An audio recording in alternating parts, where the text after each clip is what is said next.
अस्सलाम वालेकुम रहमतुल्लाहि व बरकातुहू। उम्मीद करता हूँ नाज़रीन आप सब खैरियत से होंगे। का मेज़बान हिजामा स्पेशलिस्ट तबरेज़ अहमद।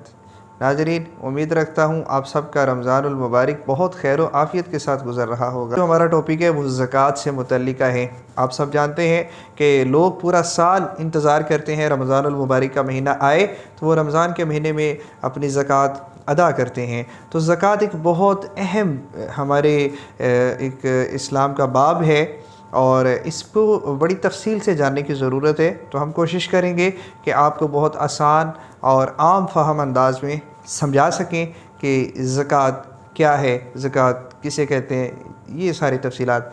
और इस टॉपिक पर बात करने के लिए आज जो हमारे पास मौजूद हैं वो यकीनन आपके देखे भाले और आपके जाने पहचाने मुफ्ती बदर आलम रशीदी साहब मौजूद हैं। आइए नाज़रीन जानते हैं कि ज़कात की तफसीलात क्या है, ज़कात किसे कहते हैं। कुरान मजीद फ़ुरक़ान हमीद में अल्लाह रब्बुल इज़्ज़त ने बीसियों मकामात पर ज़कात का ज़िक्र फरमाया है। ज़कात का लुग़वी माना होता है पाक करना, नशो नुमा करना। इस्तिलाह शरीयत में, शरीयत की निगाह में, शरीयत की नज़र में ज़कात कहते हैं अपने माल के अंदर मख़सूस शराइत पाए जाने की सूरत में किसी मुस्तहिक़ शख्स को उस माल के मख़सूस हिस्से का मालिक बना देना, इसे ज़कात कहा जाता है। ज़कात किस इंसान पर वाजिब है? पहले नंबर पे ज़कात के वाजिब होने की जो शराइत हैं उनमें पहली शर्त है मुसलमान होना, दूसरी शर्त है आज़ाद होना। ग़ुलाम आदमी जो है वो उसके ऊपर ज़कात नहीं है, क्योंकि आजकल तो ग़ुलामी का कोई वो तसव्वुर मामला नहीं है, तसव्वुर भी नहीं है। तो लिहाजा इसी को हम आसान रखते हैं कि मुसलमान होना ज़रूरी है। जी, मुसलमान होना ज़रूरी है, आज़ाद हो, इसी तरह आक़िल होना ज़रूरी है। आक़िल होना ज़रूरी, दीवानी और पागल मजनू और जो इस तरह जिसकी यादाश्त नहीं है ऐसे आदमी पर ज़कात वाजिब नहीं है। और इसकी चौथी शर्त है बालिग़ होना, यानी नाबालिग पर ज़कात फ़र्ज़ नहीं है अगरचे वो मुसलमान क्यों ना हो। कुछ शराइत ऐसी हैं जिनका ताल्लुक़ माल के साथ है, माल के साथ है। उनमें से पहली शर्त यह है कि माल इंसान की मुकम्मल मिल्कियत में हो। माल इंसान की मुकम्मल मिल्कियत में हो। मिल्कियत तब साबित होती है जब उसका मालिक भी हो और उसके ऊपर मुकम्मल कब्ज़ा भी हो। उस चीज़ का मालिक भी है और उसके ऊपर मुकम्मल कब्ज़ा भी हो। लिहाजा अगर किसी के पास किसी का माल बतौर अमानत के मौजूद है उसके ऊपर ज़कात वाजिब नहीं होगी, वो मालिक भी तो नहीं कहलाएगा। तो माल का मालिक होना ये ज़रूरी है। और इसकी दूसरी शर्त जो है वो है कि माल निसाब के बक़दर हो, निसाब के बक़दर हो। और इसकी तफ़सीलात इंशाअल्लाह हम आगे बयान करेंगे। माल जो है वो निसाब के बक़दर हो, अगर निसाब से कम माल है तो उसके ऊपर भी ज़कात वाजिब नहीं होगी। और यानी नाज़रीन इसमें मुफ्ती साहब ने हमें बताया कि ज़कात वाजिब होने के लिए मुसलमान होना ज़रूरी है, ज़कात के वाजिब होने के लिए आक़िल होना ज़रूरी है, पागल मजनू दीवाने आदमी पर ज़कात वाजिब नहीं है। और इसी तरह ज़कात के वाजिब होने के लिए बालिग़ होना भी ज़रूरी है।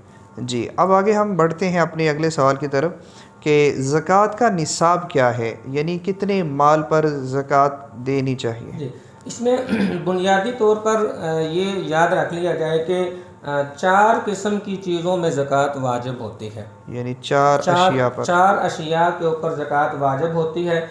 सोना, चांदी, नकदी और माल तिजारत, ये 4 चीज़ें, इनको अमवाल ज़कात भी कहा जाता है। सोना, चांदी, नकदी और माल तिजारत। इसमें थोड़ी सी तफसील में कर देता हूँ कि अगर किसी आदमी के पास 7.5 तोले सोना मौजूद है, ये सोना जिस शक्ल के अंदर भी, ज़ेवरात की शक्ल के अंदर है या आराइशी सामान की सूरत के अंदर है, डली की सूरत में है, 7.5 तोला सोना मौजूद है तो ज़कात वाजिब होगी इस आदमी के ऊपर।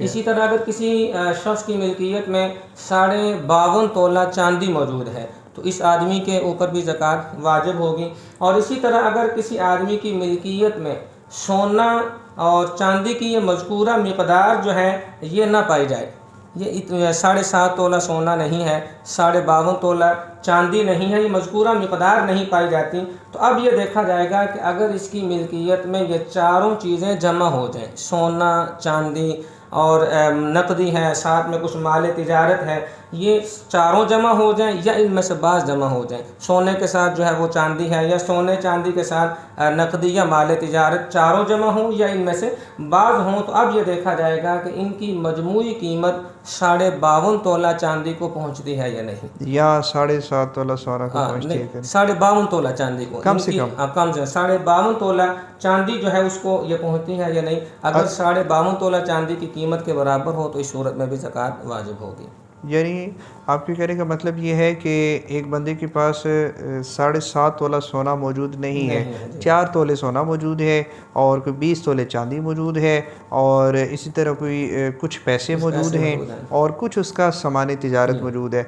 अब उस सूरत में ज़कात उस पर कैसी होगी कि वो सोने की मालियत को, इसमें मजमूई कीमत तमाम हाँ जी, सोने की, कीमत को चांदी 52 की तोला जो कीमत है और माल तिजारत की जो कीमत है और जो नकदी है, इन सब को जमा करेगा। जमा करके देखेगा कि उसकी कीमत जो है इन चारों चीज़ों की 52.5 तोला चांदी से के बराबर है या उससे बढ़ गई है, तो उस सूरत में उस पर ज़कात देना वाजिब होगा। ठीक है, तो अब मुझे ये बताइएगा कि ज़कात जो है कितने फ़ीसद देनी चाहिए अपने माल में से, कितने फ़ीसद ज़कात देना ज़रूरी है, वाजिब है शरीयत की रोशनी? इसमें ये है कि टोटल जो इस इंसान का माल है, कुल मालियत का जो 2.5% है, कुल मालियत का 2.5% जो है वो ज़कात में अदा करना होता है। यानी मिसाल के तौर पे एक आदमी के पास अगर 1 लाख रुपए का माल मौजूद है और उसमें वो 2.5% उसकी ज़कात अदा करेगा 1 लाख में से, तो वो कितना बनेगा? 2,500 रुपया बनेगा। 2,500 रुपये बनेगा। 2,500 रुपया, 2,500 रुपया 1 लाख में ज़कात। आप मुझे थोड़ा सा आसान कर दीजिए कि इसका आसान फार्मूला जो है ज़कात के मालूम करने का वो क्या है? उसमें आसान ये होता है कि टोटल माल जो है उसका पहले हिसाब लगा लिया जाए, यानी कुल मालियत का हिसाब लगा लिया जाए। कुल मालियत का हिसाब लगाने के बाद उसको 40 पे तकसीम कर लिया जाए। अच्छा, कुल मालियत मिसाल के तौर पे 50 लाख रुपए बनती है, अब उसको 40 पे तकसीम किया जाए तो जो जवाब होगा उतनी ज़कात वो उसकी ज़कात 2.5% बन जाएगी। बहुत बहुत शुक्रिया, आपने बहुत अच्छे से समझाया। अब अगला सवाल हमारा ये है कि ज़कात का मुस्तहिक कौन है, ज़कात कब अदा करनी चाहिए? इसमें ज़कात की अदायगी के अंदर ये है कि जब एक मरतबा इंसान साहिब निसाब हो गया, जिस महीने में वो साहिब निसाब हुआ, साहिब निसाब होने के बाद 1 साल गुजरना इसके ऊपर शर्त होता है। 1 साल जब गुजर जाएगा तो 1 साल गुजरने के बाद अब ये हिसाब लगा ले, अपने माल की कुल मालियत का हिसाब लगाएगा। कुल मालियत का हिसाब लगाने के बाद ये ज़कात अदा करेगा 1 साल गुजरने के बाद। जी, यानी 2 बातें हो गई। एक तो ज़कात के अदा करने के लिए साहिब निसाब होना ज़रूरी है, जिसमें कम से कम मिकदार जो है 52.5 तोला चांदी की मालियत के बराबर है, या 52.5 तोला चांदी की मौजूद होना ज़रूरी है। ठीक है, और दूसरा जो है ये जो 52.5 तोला चांदी या इसके बक़दर माल तिजारत या इसके बक़दर रकम मौजूद है और उस माल तिजारत पर या उस रकम पर 1 साल गुज़र जाए। मिसाल के तौर पर रमज़ान के महीने में मेरे पास जो है 52.5 तोला चांदी के बक़दर रकम आ गई, मिसाल के तौर पर 1 लाख रुपये आ गया। अब ये 1 लाख रुपये 1 साल मेरे पास पड़ा रहा और 1 साल के बाद फिर मुझे इसकी 2.5% ज़कात अदा करनी है। यानी साहिब निसाब होना भी ज़रूरी है और 1 साल उस पर गुजरना भी ज़रूरी है। अब इसमें थोड़ा सा ये वाज़ेह कर दीजिए, अगर नकदी या सोना या चांदी ये तो चीज़ें पड़ी रहेंगी और इनके पड़े रहने पर 1 साल गुजर जाए तो 2.5% ज़कात अदा करनी है, लेकिन माल तिजारत तो साथ साथ इस्तेमाल होता रहता है। मिसाल के तौर पे आज दुकानदार ने कपड़ा डाला 10 लाख का और आइंदा साल रमज़ान में उसका जो कपड़ा हो गया 50 लाख का, जो उसकी दुकान में यानी कारोबार बढ़ गया। अब बताइए वो 10 लाख की ज़कात देगा या 50 लाख की देगा? इसमें ये याद रखिए कि ये जो हम कहा जाता है ना साल का गुजरना शर्त है, तो साल के गुजर जाने का मतलब ये नहीं कि हर रुपए के ऊपर साल का गुजरना ज़रूरी है। अच्छा। ये नहीं होता कि हर रुपए के ऊपर मुस्तकिल साल गुजरे, बल्कि साल गुजरने से मुराद ये होता है कि जिस तारीख़ में आपके पास पैसा या निसाब जो है वो मुकम्मल हुआ, निसाब मौजूद है, आप वो तारीख़ तय कर लें तारीख तय करने के बाद आइंदा साल जो है आपने हिसाब लगाना है, और हिसाब लगाने के बाद टोटल जो मालियत है उसकी हमने ज़कात अदा करनी है। दरम्यान में जो पैसे आते जाते रहें उससे कोई फ़र्क नहीं पड़ता। यानी मैं थोड़े अपने नाज़रीन के आसानी के लिए आपसे जानना चाहूँगा, मिसाल के तौर पे रमज़ान के महीने में मेरे पास 10 लाख का माल दुकान में पड़ा था, ठीक है, और ये 10 लाख का जो माल था ये दरमियान में करते करते 15 लाख का हुआ, फिर 20 लाख का हुआ, और फिर 30 लाख का हुआ, यहाँ तक कि दोबारा रमज़ान का महीना आ गया। उस वक़्त तक यानी साल पूरा होने तक मेरा माल 10 लाख से शुरू होकर 50 लाख तक पहुँच गया। अब मुझे जो ज़कात अदा करनी है वो 10 लाख की नहीं, बल्कि उस वक़्त तक जितना भी यानी बड़ा मेरा माल, उसकी जो मौजूदा मालियत होगी उस हिसाब से ज़कात अदा करनी है। जी, बहुत शुक्रिया। और अब हमारा अगला सवाल ये है कि ज़कात का मुस्तहिक कौन? यह है कि जो साहिब निसाब नहीं है, यानी जिस आदमी की मिल्कियत में 52.5 तोला चांदी नहीं है, या 7.5 तोला सोना नहीं है, या 52.5 तोला चांदी की बकदर जो है वो माल वगैरह मौजूद नहीं है, तो ये ऐसा जो आदमी है इसको ज़कात दी जा सकती है। ये ज़कात का यानी जो साहिब निसाब नहीं होगा वो ज़कात का मुस्तहिक होगा, उसे हम ज़कात अदा कर सकते हैं। जी, बहुत शुक्रिया। आप मुझे ये बताइएगा कि ज़कात के मुस्तहिक को जब ज़कात अदा करेंगे तो क्या ये बताना ज़रूरी है कि ये ज़कात का माल है? नहीं, ये ज़रूरी नहीं है। असल नियत कर लेना ज़रूरी है। नियत कर लेना ज़रूरी, माल से ज़कात को अलग करते वक्त नियत कर ले, ये काफ़ी है। आगे देते वक्त अगले को बताना ज़रूरी नहीं है। यानी एक बंदे ने मिसाल के तौर पे उसकी 3 लाख रुपए ज़कात बनी और उसने 2.5 लाख रुपए लोगों को दे दिया, लेकिन बाद में ये नियत की कि मैंने वो ज़कात का दिया, तो इस तरह ज़कात अदा होगी? इसमें यह है कि अगर तो जिनको वो ज़कात अदा की है उन्होंने ज़कात का जो माल है उसको अगर इस्तेमाल कर लिया, जिस वक़्त उसने अलग किया था उस वक़्त नियत नहीं की, बग़ैर नियत के आगे दे दिया। अब जब बग़ैर नियत के आगे देगा तो इसमें मसला ये है कि अगर तो जिसे दिया है उसने इस्तेमाल कर लिया तो फिर ज़कात अदा नहीं होगी। अगर उन्होंने इस्तेमाल नहीं किया और इसने नियत की, इस सूरत में ज़कात अदा हो जाएगी। तो इसमें ये ख्याल रख लिया जाए कि ज़कात अदा करने से पहले नियत कर ली जाए। ज़कात अदा करने से पहले नियत कर ली जाए। तो जी नाज़रीन, आपने जाना ज़कात किसे कहते हैं, ज़कात का निसाब क्या है, ज़कात किस पर वाजिब है, और ज़कात का मुस्तहिक कौन है, और ज़कात किन किन चीज़ों पर वाजिब होती है। तो आपने तफसील से जाना। हमने कोशिश की कि आपको आसान फ़हम अंदाज में समझा सके। यकीनन आपको इसकी समझ आ गई होगी।